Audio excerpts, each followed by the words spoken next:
Hi! 1 year ago, gumawa ako ng video paano magluto ng adobo. So, yan. Nag-viral talaga and they really appreciate my own work. Ngayon, papakita ko sa inyo paano gumawa ng DIY milk tea na walang diabetes. So, ayan. Masyadong diabetic sa masyadong sugar. Yan, yung ganon. So, yeah. Let's get straight to it. So, ito po guys, ang mga ingredients para sa DIY milk tea.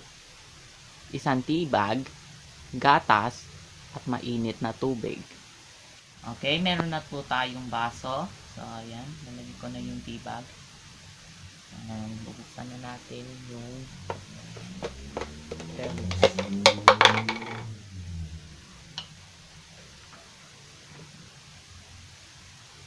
Very carefully.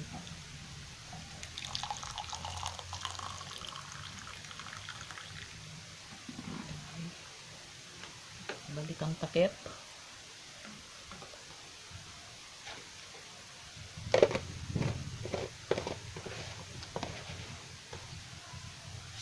Okay, so hintayin natin magkulay black yung tubig. Okay, so meron na siyang kulay. So lalagyan na natin sa lalagyan.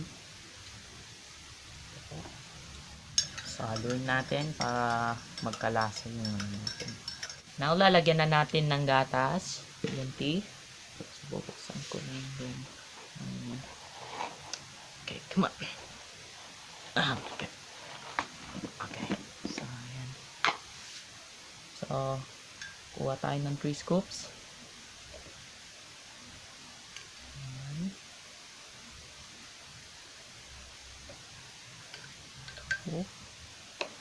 And 3. Haluin na natin. Okay, we're done. And babalik na natin yung takip. Wow guys! Meron na po tayong DIY milk tea na walang diabetes. So, ayan.